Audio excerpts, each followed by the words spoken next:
The views expressed by the host of the In Full Blume book club series are not necessarily those held by In Full Blume Media. Our hosts do not claim to be experts on the topics we discuss, but instead will express opinions derived from their own experiences. The In Full Blume book club is committed to exploring real issues that affect humanity. These conversations may be challenging and heavy, but we believe them to be necessary and hope they will be empathy cultivating and transformative for the host and for all of you. Please remember that these discussions are made for an adult audience, so view at your discretion.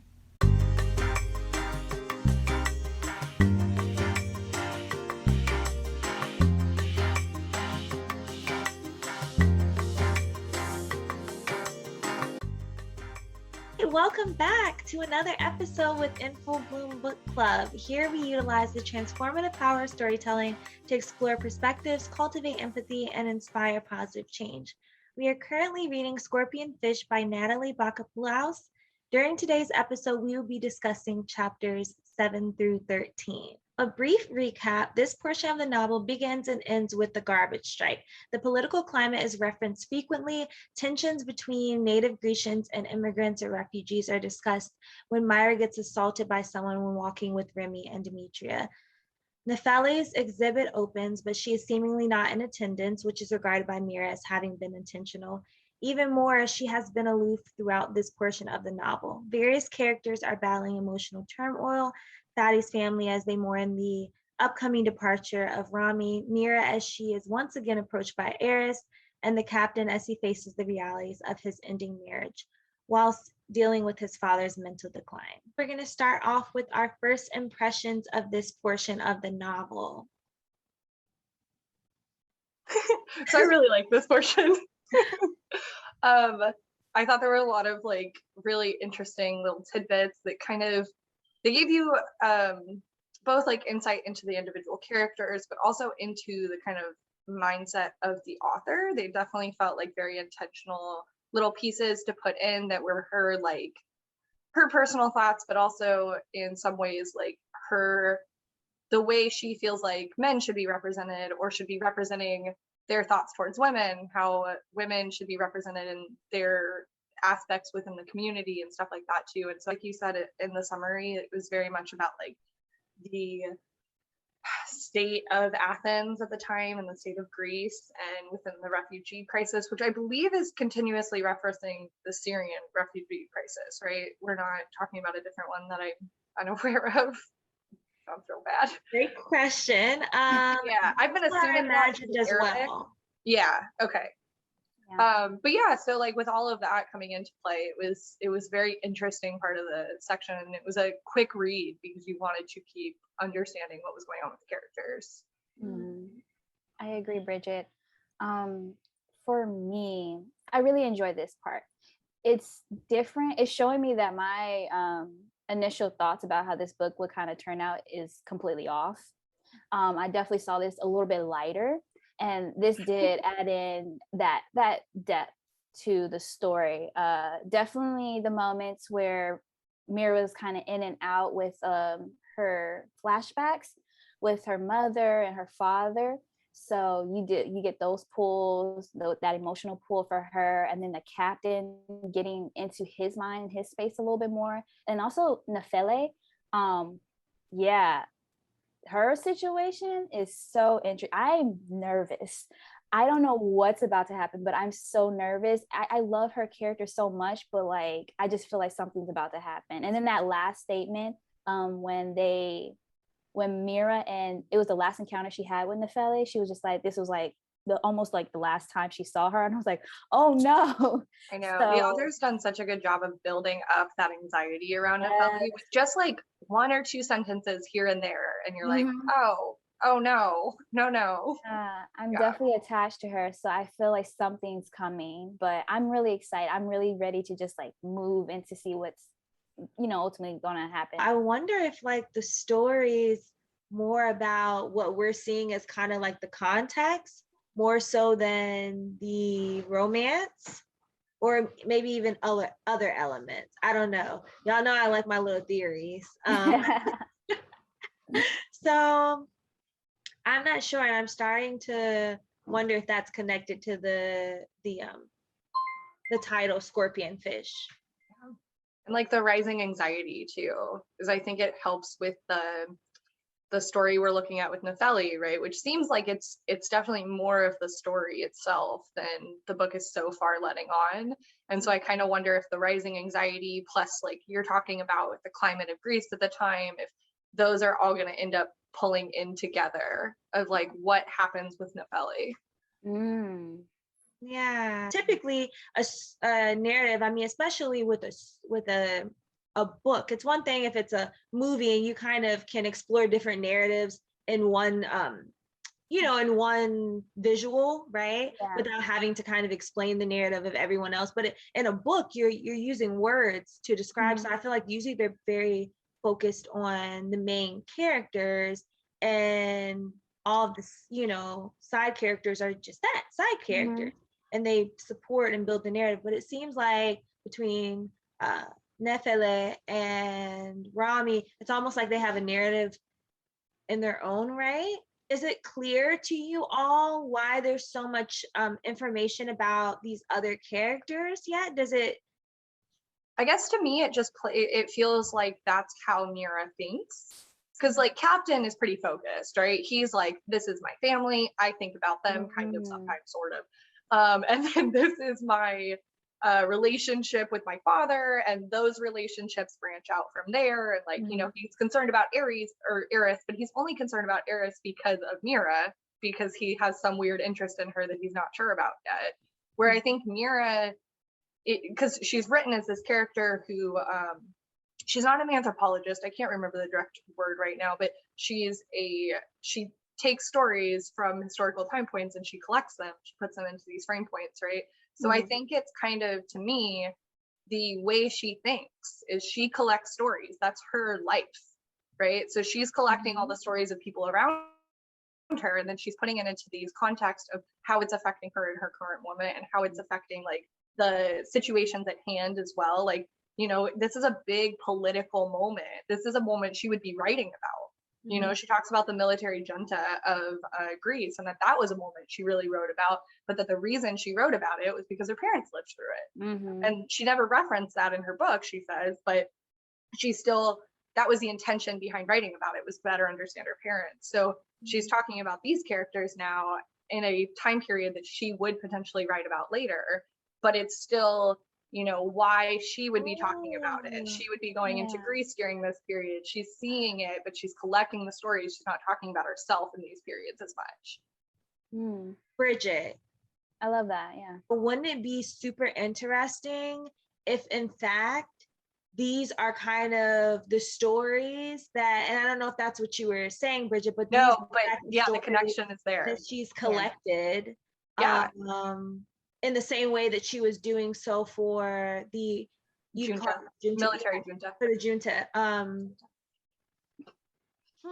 Yeah, because I could definitely see that being the case, because it's like this is the more personal novel for her. So this is her writing about her mother to some degree, like she talked about with the captain, but it's still Greece. It's still writing about a political, historical time point and the stories of those people. So yeah, I could definitely see that being the case. Super pumped to finish this book now. I want to find out. Yeah. We've got theories. Let's go. With Captain, she talked about how that's how she gets to know people. She collects their stories. And she said something about like, because he was like, well, you don't really know them then. You've just heard from them. And she's like, isn't that what relationships are? So this is like her embodiment of what those relationships are too. All right. So we're going to go ahead and jump right into this first section, straight out the text. So our first question, in chapter 13, when asked by Nefele, what is it that defines you? The captain remarks that sea life and his marriage have defined him for many years. He finds a similarity in his life at sea and life before, where he studied literature, in that in both, he escaped into his imagination. He acknowledged that this apartment, referring to the one in which he currently inhabits, was once an escape from the realities of life, but now is where he begun to redefine himself. He says, quote, and somehow this had to do with Mira. That night, as I was falling asleep, it occurred to me with a sort of urgency that the balcony allowed us to be two things, to occupy two places at once, The meeting in Metaxi, the in-between, the what if. It was a limbo, but one in which I strangely felt whole in the split. Question is, what do you believe this passage reveals about the captain? What might it reveal about his relationship with Mira? So I don't like the captain, so I'm going to start off first so that we can go into a positive note after this. You don't like the captain? Really? I didn't realize that, Bridget. Yeah, weird. I know. It's not all. like I throw offhanded comments into everything I say about him at all. Mm-hmm. I really struggle with these in-between characters, these ones who choose to exist in two different spaces, and in that method of living life, they usually harm other people, and they don't really ever acknowledge the harm they're doing because they exist in this in-between, so to speak. So they don't have to see it, right? He kind of mentions it when he talks about Katerina and how to be able to have the lifestyle that she wanted, she basically just had to, I'm going to use nicer words than pamper, but that's what I wanted to go with. She basically had to tiptoe around him for so long and had to do so much of the child rearing herself. And he can acknowledge that now, but you know, now it's too late. Now his kids are teenagers. Like, she had to do a lot by herself because he kept choosing, and I do believe it is a choice, to live in these in-between spaces. And you know, while he's living in that in-between space, he mentions that he's not even faithful to his wife. So he's living so much in one life or the other that it's causing harm, and it's painful to watch. So to hear him talk about it in a almost positive note here, I definitely understand that. I've gone through my own divorce. There is that feeling in the in-between sometimes where it feels really good. You're like, oh good, like, you know, it's not done yet, the divorce isn't finalized, the process isn't over, but I feel whole again. And it's a great feeling. I sympathize with that feeling. Mm-hmm. But even with that sympathy, I still struggle to not see this as like a weird, I don't know. I guess it's more that like he thinks the balcony space is almost like therapy kind of thing, where he gets that like whole feeling because he's sitting there divided by this partition. They don't have a outside relationship outside of this balcony at this time. They've hinted at wanting to go and do other things together, but like haven't actually followed through with that. And the only time he's really seen her outside of the balcony are during very like vulnerable periods, right? It's right after she got the cut on her face. It's while they're on the rooftop and she is experiencing these like painful but mildly happy but also painful flashbacks. Like they're during very vulnerable periods. So I feel like it's almost the feeling you get from being able to unburden yourself to other people rather than it is like a direct connection to the relationship itself. Mm-hmm. I was noticing it just seems like he enjoys the company of his own imagination a little bit more than the realities of life itself. Yeah, and I think that now that he's realizing that his marriage is pretty much over, I think that imaginative life is now becoming a reality. He is living on he is going to be on his own now, and it's going to be in that space of just solitude and kind of just doing whatever, because I mean that's what he's always done. He's been out to sea, did whatever he wants, and now I think he's finding that wholeness because it was just always that pull there. There was always that pull to be, you know, isolated and away from all these different things and live in this imaginative world. And now that it's becoming real, it feels whole. It feels like there's no more resistance to that. I agree with you, Bridget, actually. I don't see, now that I'm thinking about it, the relationship isn't in the normal sense of the way we build it. It is him just releasing things onto her. And I think ultimately what she's giving back to him is just him seeing himself for who he really is and recognizing that this isn't the life I wanted. It's kind of like just really facing the truth and who you really are. And she's providing that for him. You both said things that kind of, you know, shot me off in a direction. But funny enough,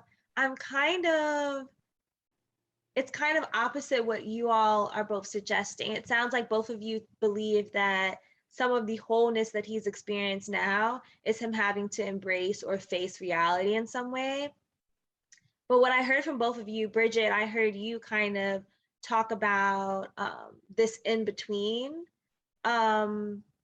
which is kind of what he's always been doing. He's been balancing two separate identities, two separate lives. which seems like it's very much in his wheelhouse, very much what he's comfortable with.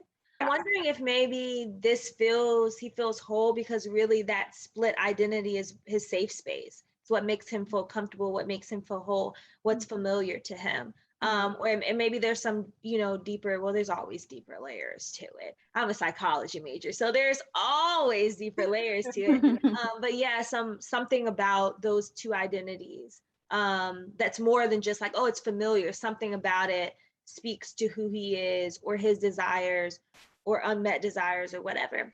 And the same thing with you, Asia. You were kind of talking about him really being in love with his imagination. And I wonder if a part of this is that he really gets to play in imagination. Him and Mira don't see each other very often, at least not face to face. They're kind of behind these walls, speaking to each other, divulging things, but being able to maintain a certain level of mystery. I mean, I guess they kind of self-disclose a lot.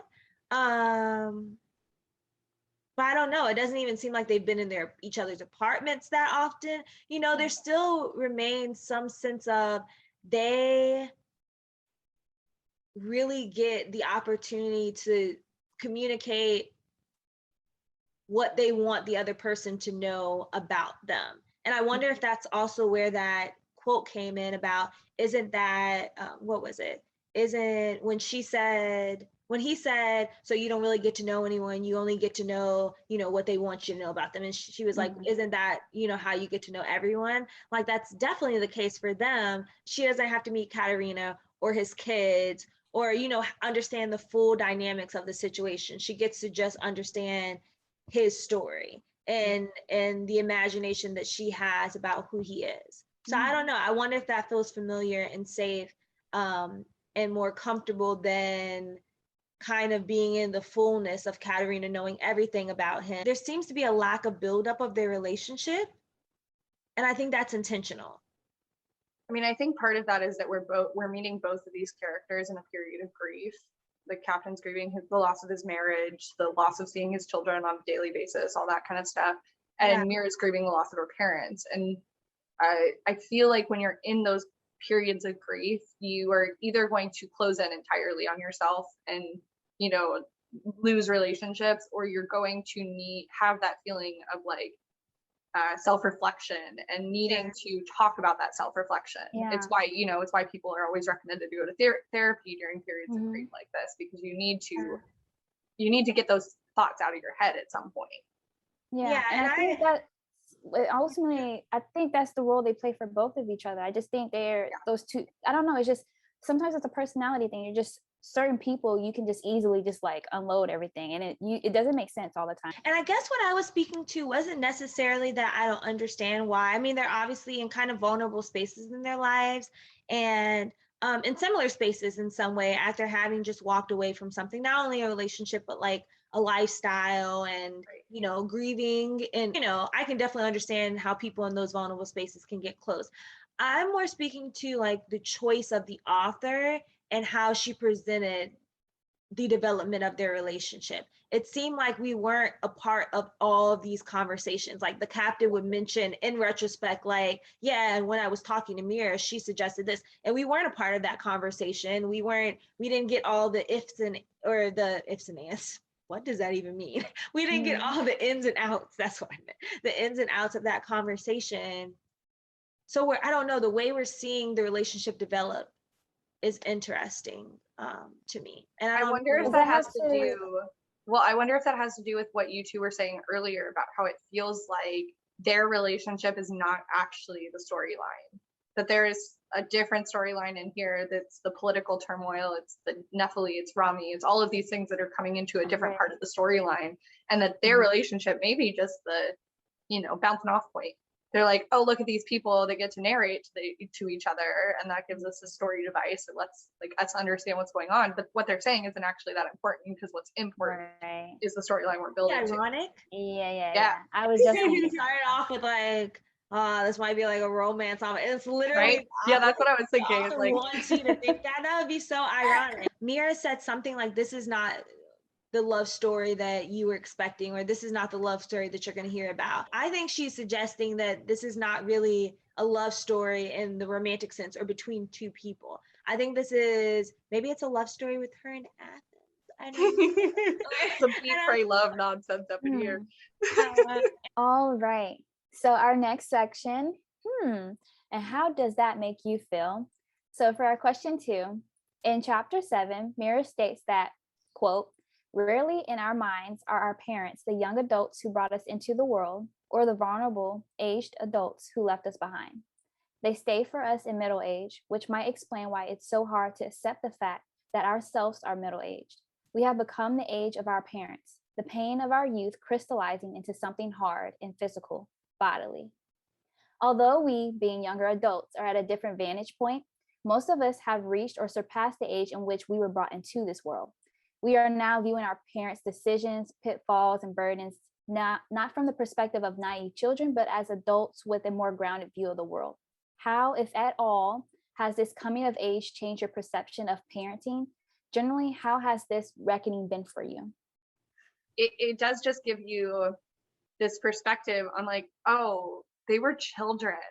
They were children when they had children. Like, you know, my mom was 22. So it like seems like a reasonable age to do things. And I'm like, no, I'm not ready for another 4 years. Like, I cannot have babies right now. That sounds wildly irresponsible. Like, you know, yeah. So it's crazy to think about it back then and be like, you know, how many of the mistakes that I see, at least, you know, from this perspective of knowing my sisters and knowing me and knowing what we've gone through after we've entered adulthood and even before, and how many of those mistakes, so to speak, were because they were so young and they were dealing with such heavy things that now it seems wild to me. Like, I couldn't have had a child at 22. I was making terrible decisions. Every time I turned around, I made another bad decision. Like, it's just that thought process behind it of like trying to give them grace because they were dealing with so much so young,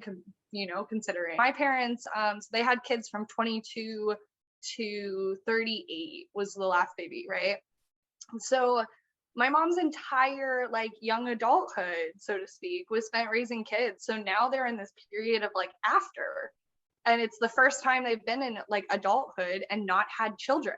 So it's having to like recognize too that like they raised kids for 30 years. So who they are right now is very different from who they might have seen themselves being and who we expect them to be too. We want them to come and visit us constantly, and we want them to come do these things and be involved and all of those things. And it's having to remember there was a 30-year period where they did that constantly. So now they don't want to. They want to take a break. And all of us are throwing fits about it constantly. So it's just such a weird, it's just such a weird thought. And I connected so much to that point in the book because I'm dealing with that constantly now where I'm. So when Asia and I chose this book, in the synopsis, Mira was described as a young academic. So we assume that she might be, you know, 27. Right. Yeah. You know, early 30s at the most. That is not the case, but I love that there's a reflection on age from that vantage point. I feel like particularly in like middle age, talking about aging, you know, the reality of mortality, the reality of some of the, you know, the decline in physical ability, you know, a lot of different things, the change of pace in your life from maybe, like you were saying, kind of living, you know, 20 years of being a parent, and now you're in this different phase of your life. It, you know, puts a microscope on the process of aging in a way that I really resonate with, because I very much feel like the fact that I'm 26 is a large part of my identity right now. It's something that's always on my mind. I actually really enjoy watching Golden Girl. They're talking about the beauties of aging, the realities of aging. Makes me feel heard and understood. And I don't know, maybe it also makes me feel young. I remember at one point I was hosting an event where I was doing like kind of a Halloween harvest fest type of thing for the kids meaning my nephews.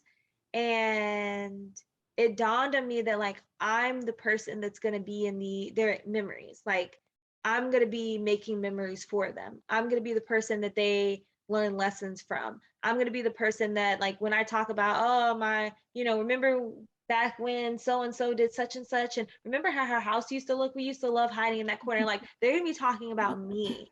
And that And feels they're like going to be such thinking a, about you at 30, 40.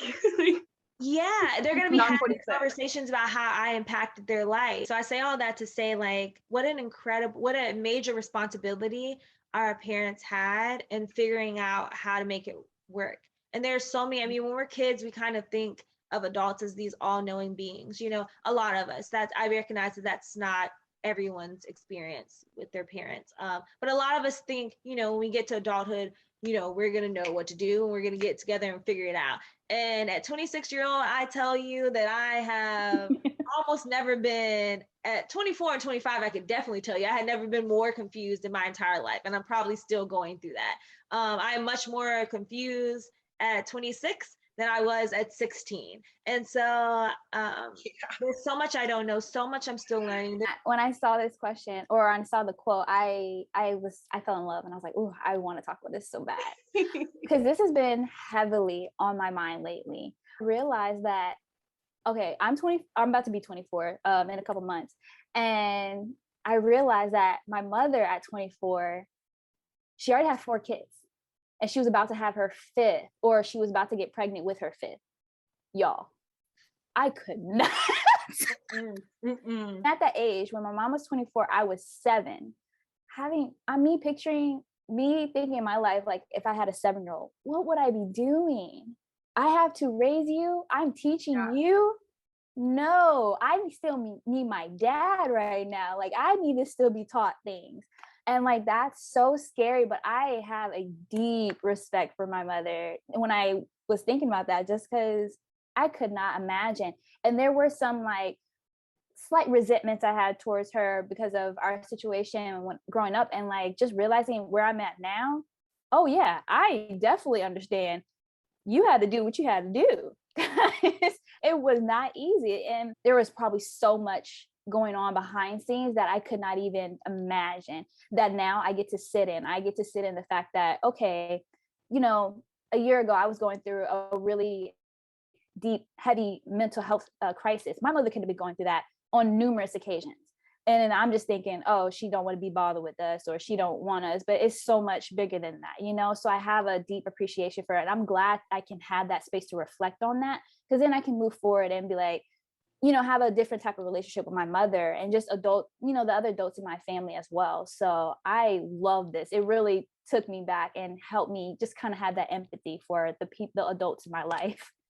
If I think about it, so my mom's 52. So she had me at 26 and I'm now 26. And so I've been in her life for half of her life. I personally feel like, and we've all kind of said, we have so much, we have so much more growing to do. I was reflecting on the fact that I've also been an incredibly large part of her life. We always think about our parents' effect on us. We never think about how becoming a parent changed someone, how our interaction, how our dynamic changed her. So I also think that there's a lot of beauty to me in the process of growing through parenthood. For individuals who, choose to be parents, want to be parents. Can pull it back to the text with that too, is Captain talked about that quite a bit in one of the ending parts to his chapter, where he was saying how in the beginning stages of parenthood, he felt like he was part of this club, but as it continued, he got more and more angry with the situation he was in, more and more frustrated with it. There's also so much sacrifice involved in it that we don't always acknowledge. We acknowledge it at the beginning. We're like, oh, you're going to have to give up so much to have that little baby. But, it's whole lifestyles, it's whole paths that you could have went on that you have to give up. And that doesn't always breed happiness. Sometimes that breeds resentment too. And in those situations, the only way to bring happiness to all parties is to make this drastic change to everyone's lives. Okay, y'all. So we're going to get into our in the grand scheme of things questions. These are questions designed for societal reflection. Some might say the world has changed drastically in the last few decades. Arguably, the largest contributor of this change is the advances that have been made in technology. In the novel, Mira briefly compares how we interact with film today to how people did when she was a child. Mira asserts, now we capture everything, walk around with the self-awareness so acute that it becomes a lack of one. Look at me, look at me, look at me, don't look at me. You capture so much that nothing of yourself will be left. What thoughts do you all have about Mira's observation? In what ways do you believe social media culture benefits and hinders us? So I recently got rid of pretty much all my social medias. I have like Snapchat that I don't use, so I don't have to delete it. And then I made an Instagram account that is only following local like businesses and local events and stuff like that, so that I know what's going on around me, but I don't have to be involved in everything else all the time. Mhm. And I had to do this because I felt like social media, not only was it a time suck for me where I would sit there and I would scroll for too long, but it also made me super unhappy.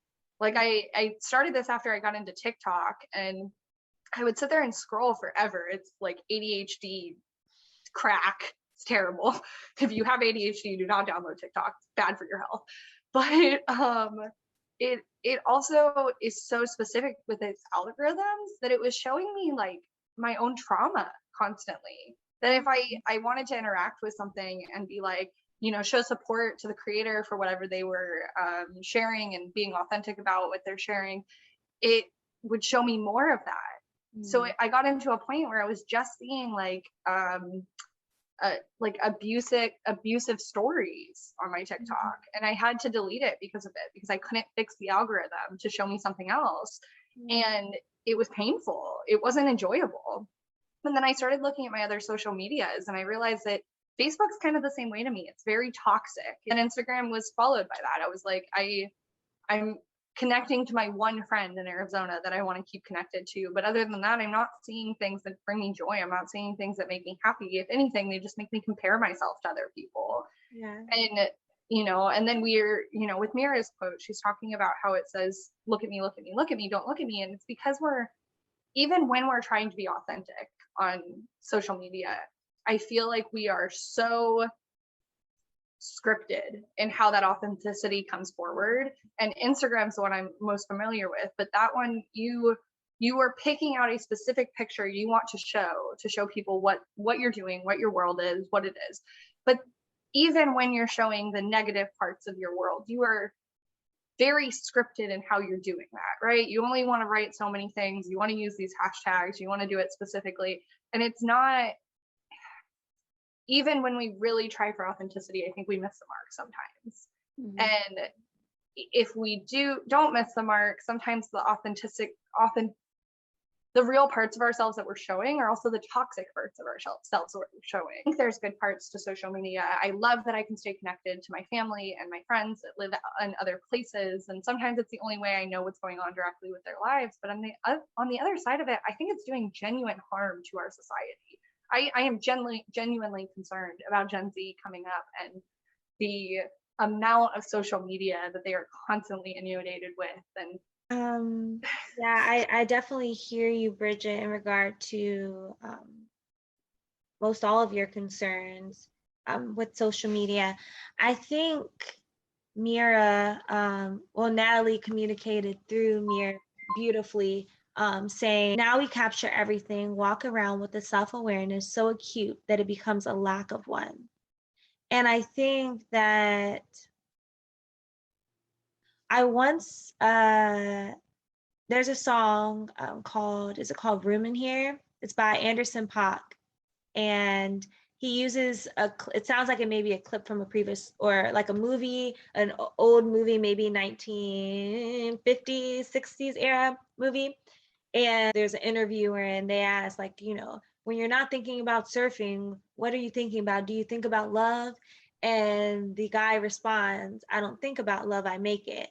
And that reminds me of kind of the idea of being present. And not being aware of yourself, but being aware of yourself. We're so focused on what we look like, how we're presenting ourselves, how our ideas are being communicated. We're so aware up here that we're not living in our bodies. We're not living in our present. And so that self-awareness is really taking us out of ourselves. I remember feeling like at certain events, like I had to take pictures that I could hold on to in anticipation, because like being in that moment wasn't good enough. Being just present and having that sit in my memory, just live in my body in that moment wasn't good enough. It's like I have to have something that I can take with me for, because I'm anticipating how I'm going to view this 20 years from now. I also think it's interesting. I mean, social media, and I don't want to speak for any of the developers of these social media content or social media websites. But I imagine, it's a business that's supposed to work off of the realities of human nature, right? And so getting likes, on your page is supposed to send off, what is it, dopamine? Dopamine's like the rewards hormone. Yeah, send off dopamine or affect your dopamine receptors, right? There's an addictive quality to it. TikTok, like with the algorithm, TikTok has an algorithm to feed you stuff that you might like, that you're going to come back for.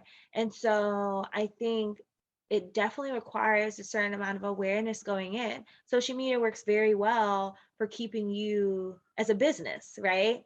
For keeping you wanting to come back for more.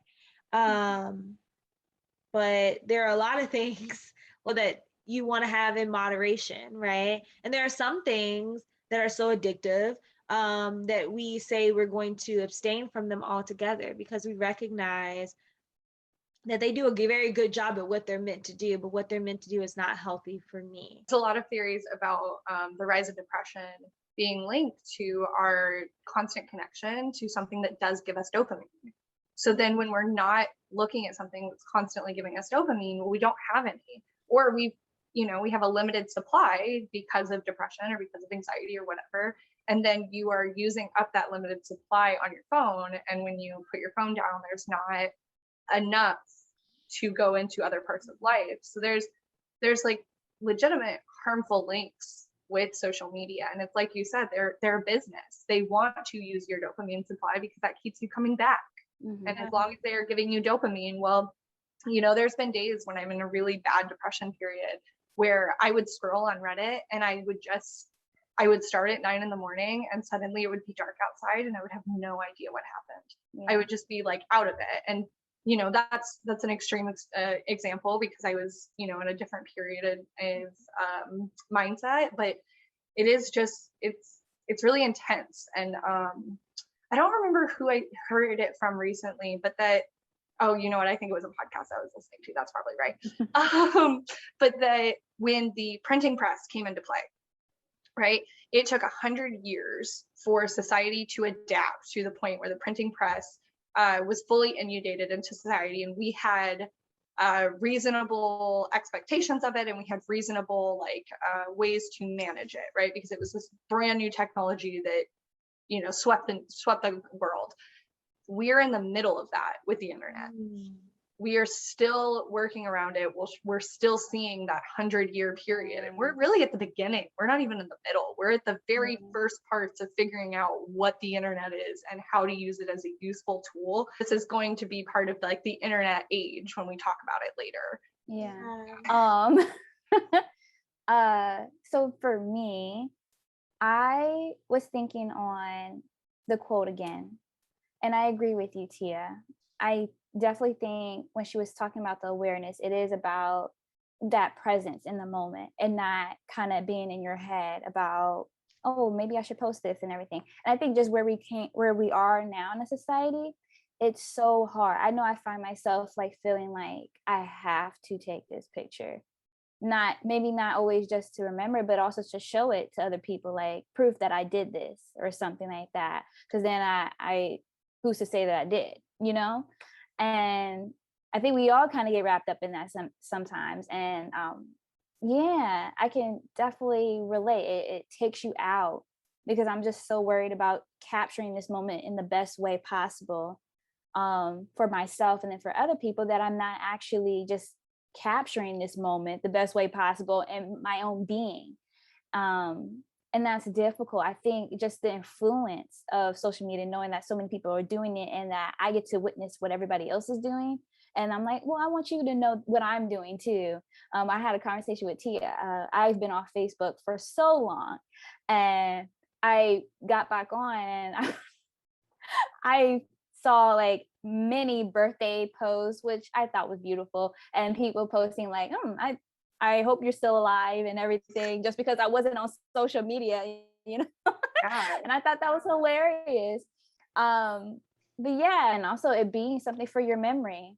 I don't know if there's a fear associated with that. Like, I don't know if I can trust my memory years down the line to recall all those facts. I know that actually thinking about that produces a little anxiety. That makes me nervous to like forget those like really important moments in life. Our next question. Athens, Greece is experiencing a financial and human rights crisis during the period in which the story is set. In our lives, a global pandemic has put the entire world in a health, financial, human rights, and mental health crisis. Pondering on the crisis in Athens, Natalie wonders, how will this crisis define us? I like to pose that question to our hosts regarding the current global health crisis. How do you believe COVID-19 and or the response to COVID-19 will define humanity moving forward? Such a heavy question, Tia. I love that. I love it so much because honestly, I'm gonna still stick with my answer. I'm gonna say I don't freaking know. I really don't. And that is scary. That's really scary because we're still very much in the thick of all of it. And it's just, I always feel like there's something else happening. It feels like you're holding your breath for so long, wanting to kind of just be able to exhale and like, okay, we can breathe again and everything. But it just feels like there's more tension rising and it's nerve-wracking. In the lives of the people that I know, it seems like there's been a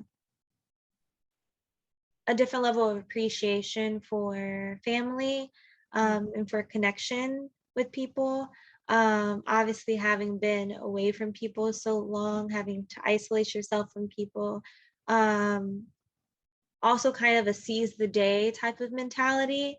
However, I also recognize that, again, humans are very adaptable and we prioritize, I think, naturally, traits, characteristics that are going to be most efficient for us, that are going to best benefit us. And so I don't know that we're going to continue to, take this slow down, appreciate my family approach if we don't feel the need to do that in the same way, if other things start to feel more pressing for us. So I'm not sure if I feel like that's going to be a super lasting result.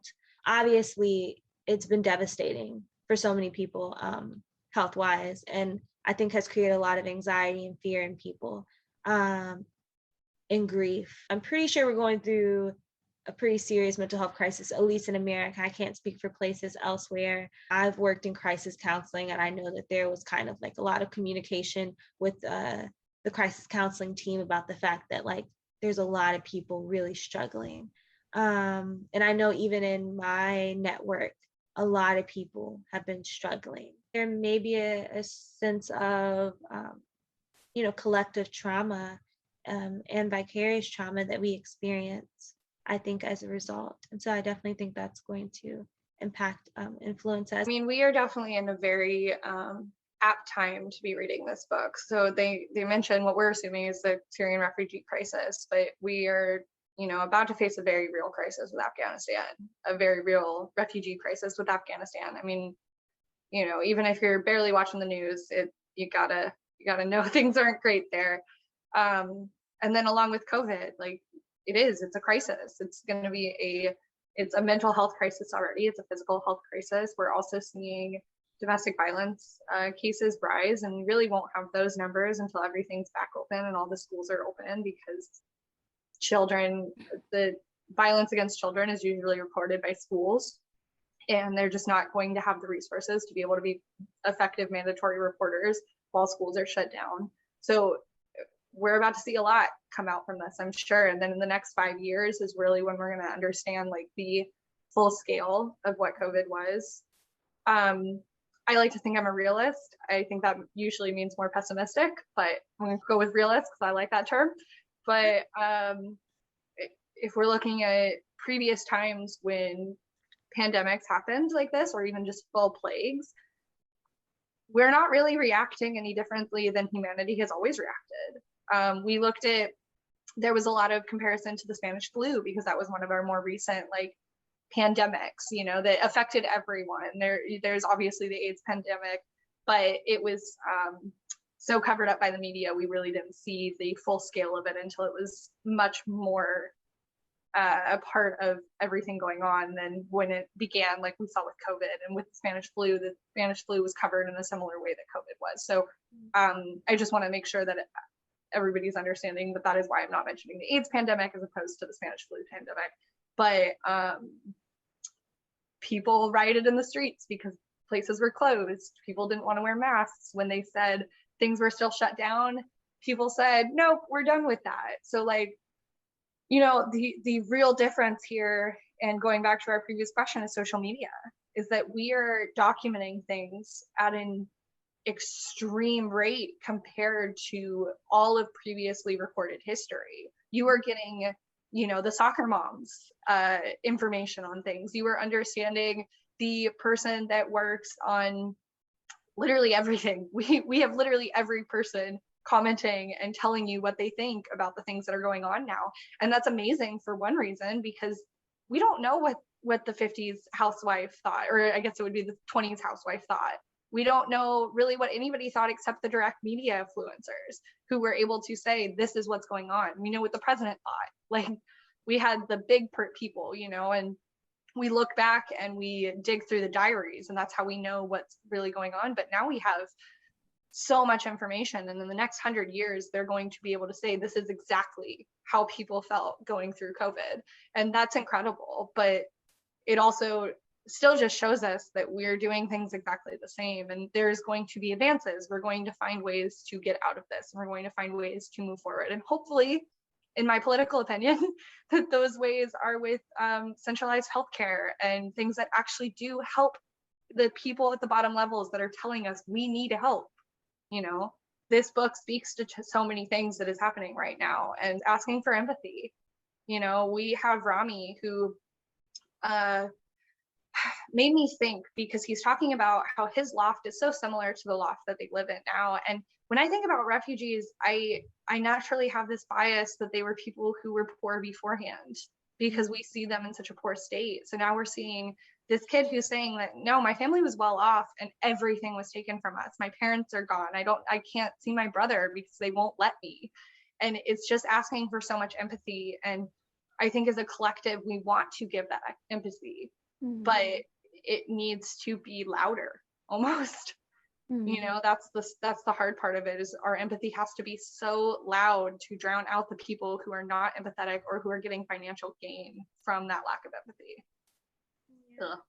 So thank you, host, for your honest and valuable contribution today. And thank you so much, Tri, for journeying with us as well. We hope that you found this conversation both enlightening and inspiring, and that you also can take something away from everything we discussed today.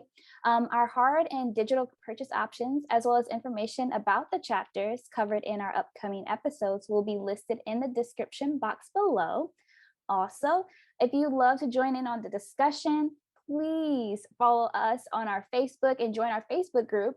Information about that is also in the description box below. We absolutely love to hear from you all. And of course, your comments, shares, and subscribes are very much welcome. You, our community, are a large part of how we'll reach our mission for creating a more connected and compassionate society. Thank you all again, and join us next time. Thank you so much. There's always room for you here. Journey with well, everyone.